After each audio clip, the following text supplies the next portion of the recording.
Hello viewers, welcome back to our channel. Medical health service recruitment board MHSRB నుంచి మనకు ఒక మంచి update అయితే రావడం జరిగిందండి. ఇది ల్యాబ్ టెక్నీషియన్ వాళ్ళకి ప్రొవిజనల్ లిస్ట్ అయితే రిలీజ్ చేయడం అయితే జరిగింది.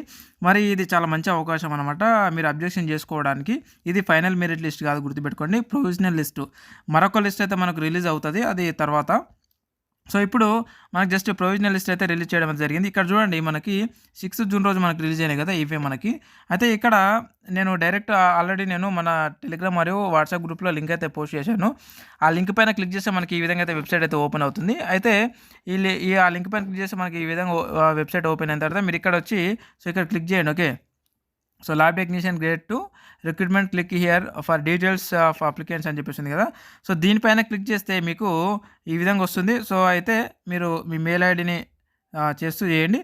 సో ఇలా మనకు ఓపెన్ అవుతుందన్నమాట. సో ఇది మనకు కనబడదు, సో బ్లాక్గా వస్తుంది, అంటే స్క్రీన్ రికార్డ్ కాదన్నమాట.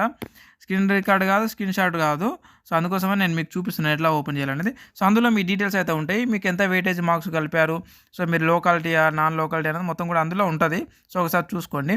అయితే మనకు వెబ్ నోట్ కూడా దాంతోపాటు మనకు వెబ్ నోట్ కూడా వాళ్ళు రిలీజ్ చేయడం అయితే జరిగింది. ఒకసారి వెబ్ నోట్ అయితే మీకు ఓపెన్ చేసి చూపిస్తాను చూడండి. సో వెబ్ నోట్లో మనకి ఏమి ఇచ్చారనేది ఒకసారి చూద్దాం, ఇది ఇంపార్టెంట్. సో ప్రతి ఒక్కరు కూడా చూడండి, ఎందుకంటే అందరికి కూడా ఇదే విధంగా ఇన్స్ట్రక్షన్స్ ఇచ్చేదన్నమాట. సో అయితే మనకి ఇక్కడ ఏమి ఇచ్చారు అంటే medical and health service recruitment board నుంచి మనకు వచ్చినట్టు నోటిఫికేషన్ ఇది. ఇక్కడ మనం చూసినట్టయితే వాళ్ళు కంప్యూటర్ బేస్డ్ టెస్ట్ నవంబర్ 10, 2024 మేము నిర్వహించాము. అయితే కీ వచ్చేసి మనకు నవంబర్ 12 తారీఖున మీకు కీ అయితే రిలీజ్ చేశాము. అలాగే రిజల్ట్ వచ్చేసి మనకు మార్చి 10, 2025 అయితే మేము రిలీజ్ చేశామని సెకండ్ పార్ట్లో అయితే ఇవ్వడం జరిగింది. అండ్ అలాగే ఇక్కడ మనం చూసినట్టయితే మనం లిస్ట్ అయితే ఇప్పుడు రిలీజ్ చేశాము ఆల్రెడీ, వెయిటేజ్ మార్క్స్ అవన్నీ కలుపుకొని మీకు ఒక ప్రొవిజనల్ లిస్ట్ మేము వీడియో చేసాము, దాన్ని ఒకసారి డౌన్లోడ్ చేసుకొని చెక్ చేసుకోండి అని చెప్పారు. ఇంతకుముందు నేను చూపించాను కదా, సో అదే లిస్ట్ అనమాట. ఇది మనకు స్క్రీన్ రికార్డ్ అవ్వదన్నమాట. స్క్రీన్ రికార్డింగ్ కానీ స్క్రీన్ షాట్ కానీ తీయడానికి వాళ్ళు దాన్ని సెక్యూరిటీ పర్పస్లో పెట్టడం జరిగింది. కాబట్టి ఆల్రెడీ నేను ఇంత ప్రీవియస్ వీడియోలో చెప్పాను. సో అదే విధంగా అయితే ఉంటుంది, ఇది కూడా ఒకసారి చెక్ చేసుకోండి.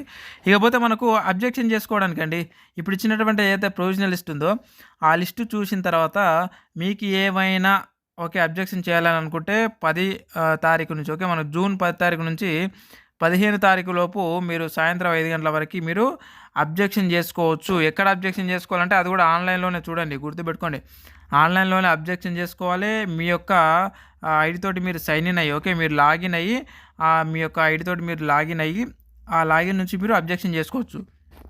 అబ్జెక్షన్ అంటే ఏంది, మీరు ఒకవేళ ఫర్ ఎగ్జాంపుల్ మీరు పెట్టినటువంటి ఏదైతే ఉందో అది రాంగ్గా ఉందంటే మీరు దాన్ని అబ్జెక్షన్ చేసుకోవచ్చు అనమాట. లేదా మీకన్నా తక్కువ మార్కులు వచ్చిన వాళ్ళకి ఎక్కువ పాయింట్స్ వచ్చినాయి వాళ్ళకు అన్నట్టు ఏదైనా మీకు అందులో తప్పు కనబడితే మీరు దానికి అబ్జెక్షన్ చేయొచ్చు. అబ్జెక్షన్ చేసిన తర్వాత మళ్ళీ మనకు ఫైనల్ మెరిట్ లిస్ట్ అనేది రిలీజ్ చేస్తారు, అది ఫైనల్ అనమాట. సో కాబట్టి ఇది ఫైనల్ కాదు, గుర్తుపెట్టుకోండి. ఓకే, ఇంకొక లిస్ట్ వస్తుంది, మరొక లిస్ట్ వస్తుంది, గుర్తుపెట్టుకోండి. అండ్ అలాగే స్టాఫ్ నర్స్ వాళ్ళకి అందరూ కూడా ఇదే విధంగా అయితే లిస్టులు అయితే రిలీజ్ చేస్తూ ఉంటారు అనమాట. సో ఇక్కడ మనకేం ఇచ్చారంటే objection can only be filled once, అంటే ఆ అబ్జెక్షన్స్ ఒకటేసారి మనం ఫిల్ చేయాలని చెప్పేసి చెప్తా ఉన్నారు. అదే అంటే ఒకసారి మాత్రం మనం ఫిల్ చేయడానికి అవకాశం ఉంటుంది. కాబట్టి కొంచెం జాగ్రత్తగా మీరు ఏం చెప్పాలనుకున్నారో అదైతే మీరు అబ్జెక్షన్ అయితే చెప్పండి అని చెప్తున్నారు వాళ్ళు. అండ్ అలాగే ఒకటే పీడిఎఫ్ అనమాట, మనము 2-3 పీడిఎఫ్లు పంపించడానికి అవకాశం లేదు. మీరు ఎన్ని పేజీలైనా చేయండి, కానీ ఒకటే పీడిఎఫ్లో దాన్ని కన్వర్ట్ చేసుకొని ఓన్లీ ఒక పీడిఎఫ్ నుంచి మీరు దాన్ని అప్లోడ్ చేయాలని వాళ్ళు తెలియజేస్తూ ఉన్నారనమాట. ఈ విధంగా మనకు ఏదైనా సరే మనం అబ్జెక్షన్ చేయాలని అనుకుంటే సో ఆ లిస్ట్ చూసిన తర్వాత మీరు అబ్జెక్షన్ చేసుకోవడానికి అయితే అవకాశం ఉంది. సో మీకు ఇంకేమైనా డౌట్స్ ఉంటే కూడా వీడియో కింద కామెంట్ రూపంలో తెలియజేయండి, నేను నెక్స్ట్ వీడియోలో తెలియజేస్తాను ఖచ్చితంగా. సో ఇదే విధంగా ల్యాబ్ టెక్నీషియన్తో పాటు ఫార్మసిస్ట్ కానీ అలాగే స్టాఫ్ నర్స్ కానీ అన్నిటికి సంబంధించినటువంటి ప్రొవిజనల్ లిస్టులు అయితే ఇదే విధంగా అయితే మనకు ఓపెన్ అవ్వడం జరుగుతూ ఉంటుంది, రిలీజ్ చేయడం అయితే జరుగుతుంటుంది అనమాట. త్వరలోనే మనకు స్టాఫ్ నర్సు మరిన్నికి సంబంధించినటువంటివన్నీ కూడా వచ్చేటటువంటి అవకాశం ఉంది. కాబట్టి సో ఇలాంటి అప్డేట్స్ కోసం ఖచ్చితంగా మన ఛానల్ అయితే సబ్స్క్రైబ్ అయితే చేసి పెట్టుకోండి. అలాగే మన సంబంధించినటువంటి టెలిగ్రామ్ మరియు వాట్సాప్ గ్రూపులు అయితే ఉన్నాయి, ఆ లింకులు ఈ వీడియో కింద డిస్క్రిప్షన్లో కామెంట్ బాక్స్లో అయితే నేను పిన్ చేసి పెట్టాను. అక్కడికి ఖచ్చితంగా అందులో జాయిన్ అవ్వండి. జాయిన్ అవ్వడం వల్ల ఏంటంటే ఇలాంటి అప్లికేషన్ లింకులు కానీ ఓకే అప్లికేషన్ పీడిఎఫ్ ఫామ్స్ కానీ అవన్నీ కూడా మనం అక్కడ ఆ గ్రూప్లలో మనం పెట్టడం జరుగుతూ ఉంటుంది, మీకు అందులో అందుబాటులో ఉంటాయి అన్నీ కూడా. కాబట్టి మిస్ అవ్వకుండా ఖచ్చితంగా సో అందులో అయితే జాయిన్ అవ్వండి. ఆ గ్రూప్లలో కొత్త వాళ్ళు ఎవరైనా వచ్చినట్టుంటే ఇలాంటి అప్డేట్స్ కోసం మరిన్ని ఉద్యోగాల కోసం మన ఛానల్ని సబ్స్క్రైబ్ చేసుకోవడం మాత్రం మర్చిపోకండి. మరొక అప్డేటెడ్ ఉద్యోగ నోటిఫికేషన్ మళ్ళీ కలుద్దాం. ఏ డౌట్ ఉన్నా సరే వీడియో కింద కామెంట్ రూపంలో తెలియజేయండి, అక్కడ నుంచి ఖచ్చితంగా క్లారిఫై చేయడం జరుగుతూ ఉంటుంది. Friends thank you very much. మరొక అప్డేటెడ్ ఉద్యోగ నోటిఫికేషన్లో మళ్ళీ కలుద్దాం.